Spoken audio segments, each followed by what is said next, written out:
malakas ang ulan. August 22. Time check. 2:20 p.m. Subukan ko ito. Ito daw nabasa. Cellphone ng suki ko sa Tulay. San Jose, Tulay. Kay Ma'am Fresh Labor. Nabasa. No power, ayaw na. Chinek ko, kinarge ko, walang charging indicator, walang current reading. Subukan ko, tingnan natin kung baka shorted na dahil sa pagkabasa.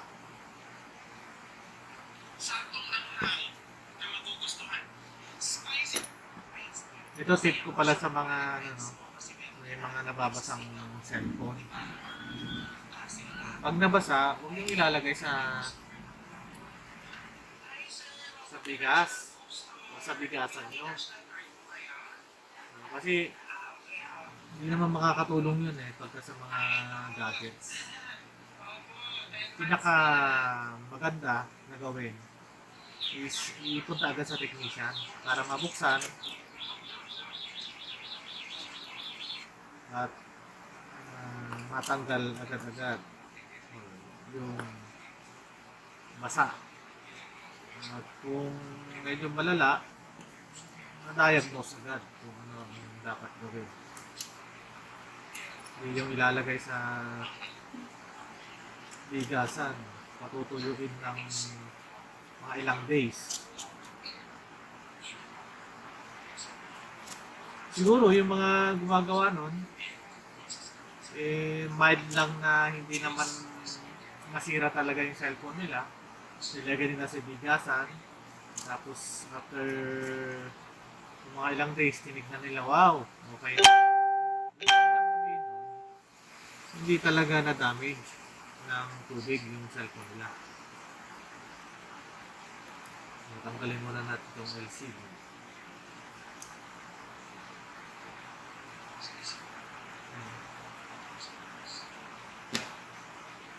At check kung shorted. Gamit na tester. Analog. Times 1. Ayun. Alam ko, reverse testing na to. No? Yung positive probe ko nasa negative niya. Negative probe ko nasa positive terminal. Ano na, malakas na yung palo. Or almost 0 ohm. 100% ko shorted naman to. Ayan.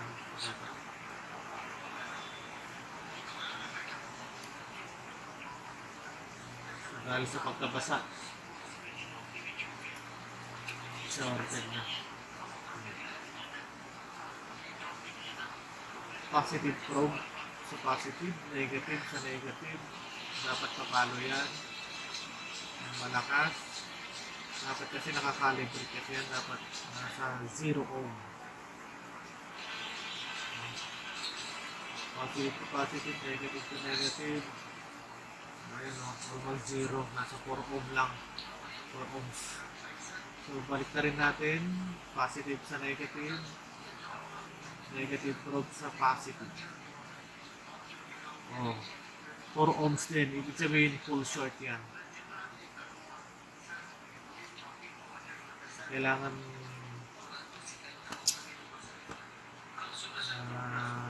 determine natin kung anong component ng sira. Shorted, mostly capacitors naman yan. Parengan natin. Kailangan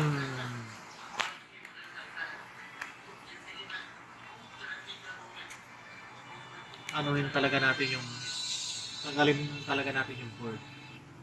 Tanggalin talaga natin. Mula sa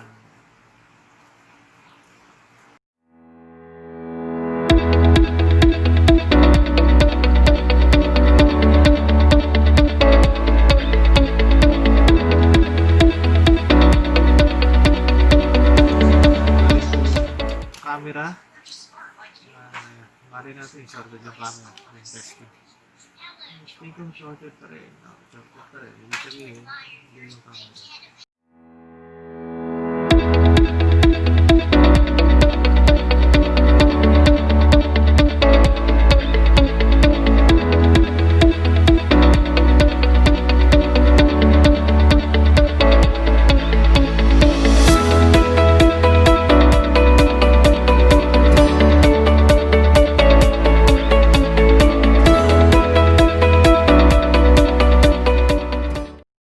A few moments later.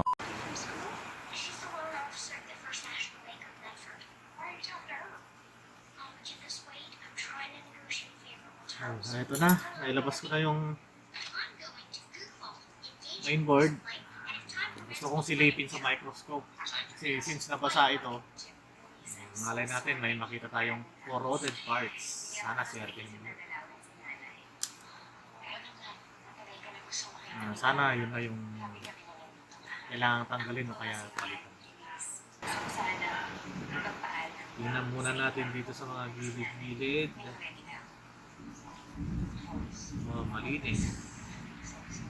Malinis din dito sa kabila kaya. Ito, namuti talaga to. Ito, namuti. Corroded. Yan. Mayroon din dito. Sa may tabi ng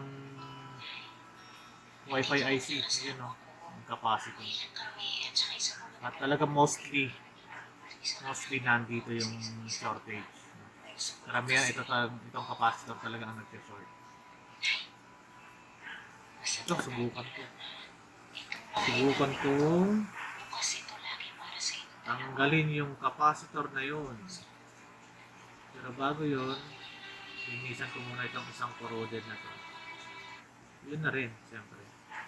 Tapos tatanggalin ko mamaya. Saan na yung toothbrush ko? Toothbrush. Yan.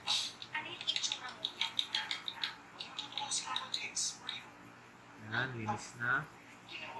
Linis na.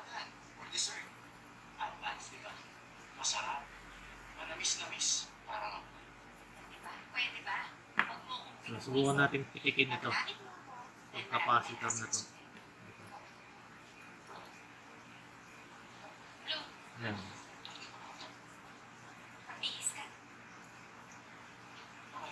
Yung capacitor na yan. Sana swertihin tayo.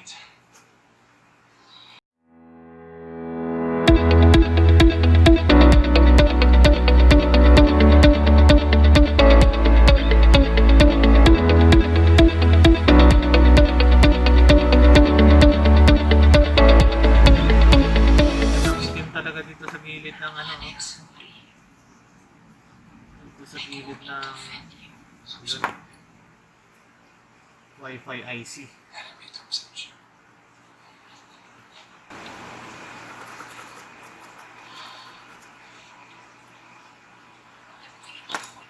Yun, tanggal na.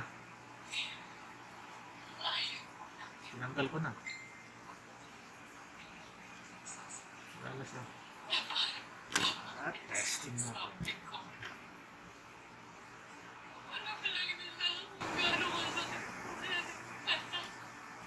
Hindi. Bago natin nilagay, siyempre, testingin na lang natin sa tester pala. Oops! Positive probe sa negative terminal.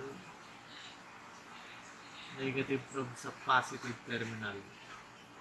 Yun! Makita ko. Sinuwerte na naman yata tayo. Pero hindi pa yan sigurado dahil baka no power pa rin. Pakita ko lang na nawala na yung short. So, subukan muna natin sa positive to positive, negative to negative. Positive, negative. May deflection, may palo.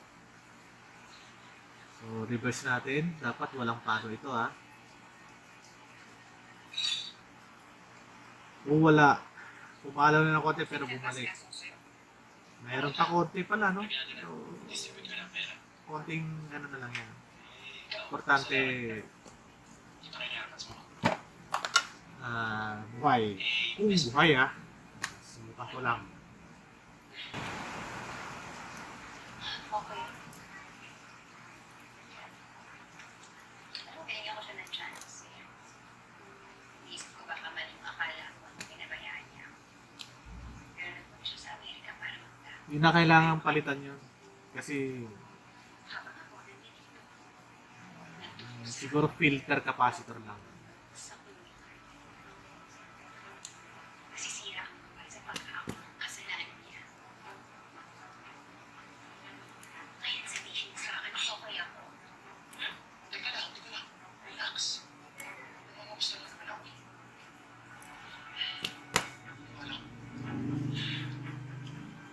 Marami.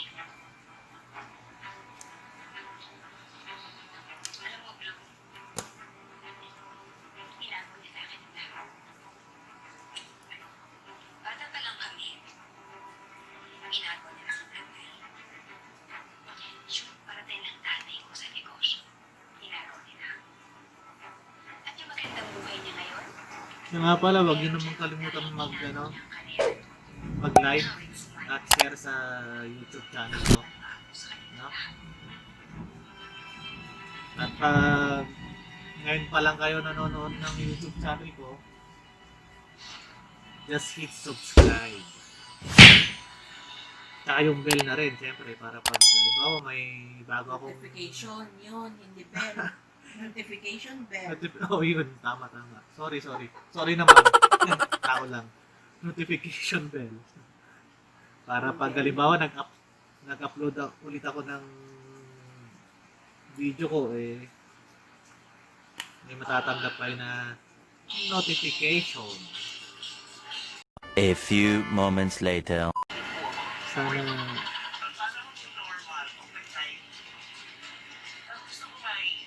mag-on. Yun, lobat oh. Galing, langin natin yung charger. Lobat yung battery. Ibig sabihin, buhay na yan. Ayan oh. Ayun oh. Ayan oh, buhay na Wow, oh. congrats. Nakachamba na naman tayo.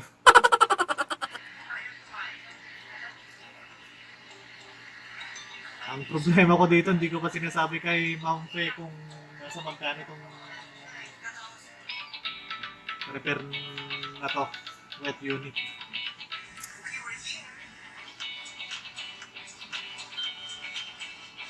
Eto, kanina, kinuha ko lang sa bahay nila. Kanina umaga. Nag-bike pa ako para makuha ito. Pumunta ako sa bahay nila. Ayun! 2% na. Charging. Sumamba na naman. Testing yung pa. Oh. Buhay na. Ay, lagay ko yung SIM card. Tignan natin kung may signal.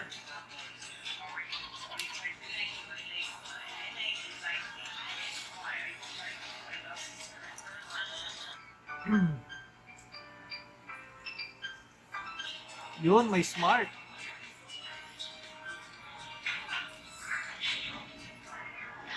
Okay na, 4% to. 4% na. Sinuwerte ulit. Dahil lang sa microscope, nakita natin yung corroded parts or yung kahina-hinalang component. Okay na guys. Buti na lang at sinuwerte ulit tayo dito sa shorted na iPhone 6. Isipin ko muna kung nasa magkano kaya ang labor ng ganito. iPhone 6 water damage. Comment naman kayo dyan kung mga nasa magkano. Lalo na kayong mga co-technician. No? Sunod. Tignan natin kung ano susunod. Ayos!